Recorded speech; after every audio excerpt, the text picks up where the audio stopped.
I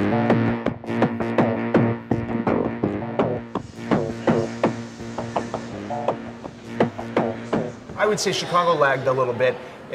From the dot-com bust about 10, 12 years ago, there's a little bit of a risk aversion in the Midwest. People don't jump back into the new things right away. It takes a little bit longer than it does on the coast. So Chicago as a tech center actually has all of the pieces.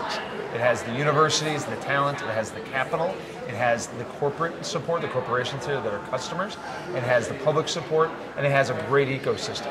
We haven't put it together until the last couple of years really effectively, but now is our opportunity to do great things. 1871 is a startup center for digital startups specifically. They're tech-enabled businesses that are in a lot of different industries. First and foremost, the startups should come in here, have access to co-working space. So desks, internet access, and all kinds of kind of resources around that. Those resources include office hours with experts, workshops with deep dives on topics like marketing and sales and accounting and legal structure and financing. And then they have access to investors and talent through the universities and the venture capital partners we have. We've made a lot of progress, but we're in the early stages of this. This is a long-term play, and our hope is that there's a long group of new startups coming out of Chicago so that we continue to fill the pipeline of great companies here. Our hope is that companies come to 1871, find what they need, grow, and then move on, get their own space, and then are replaced by new early-stage companies. I personally think at this point, 1871 is the perfect size for what we're trying to do. It's aspirational. People want to get in here, and they have to apply. So I don't think we're just going to expand this. I think there could be a lot of these types of places around the city of Chicago and around the Midwest. We need more than just 1871 to make a difference in the startup world. The only measure of success of a place like this, like 1871, is did companies, early stage companies, come in here, get access to the resources and connections they needed, and grow and go and get their own space. They graduate from here, as you said. So we will be looking at that over the long term. How many jobs are created? How many companies grow out of here? How many customers are affected? How much investment capital is invested, and how much returns to those investors?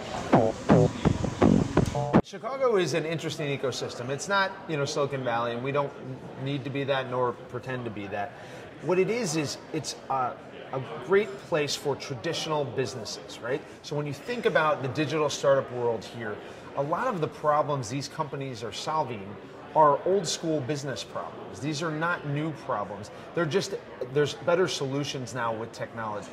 So when you think about a Groupon, they were solving a marketing problem. They weren't solving a technology problem.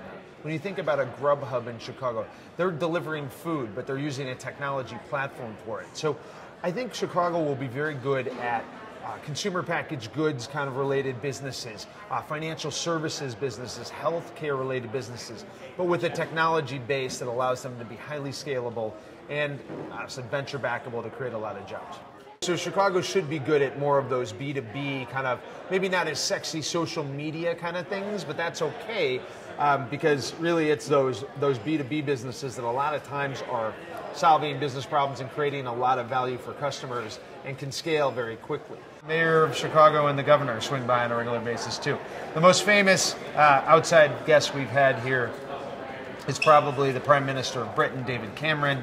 He came during the NATO summits because they have a strong push for entrepreneurship and startups in London, and he wanted to see what we were doing here and see if we could find a way to partner. We had to make the place look like it was a regular day here, but in fact there were 100 people here at 8 a.m. on a Sunday morning to welcome the Prime Minister 2 weeks after we had opened.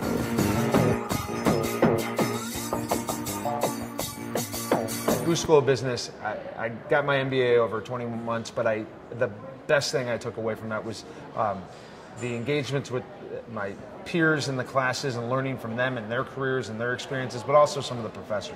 professors like Stephen Kaplan, like Waverly Deutsch, like Professor Scott Meadow regarding private equity and venture capital. I learned a lot about the early stage investing world, learned a lot from the New Venture Challenge, which is the highly successful venture competition for Boost students, and was part of that as a judge and a mentor, and learned a lot about creating new businesses and starting new ventures and the challenges and the opportunities that they have.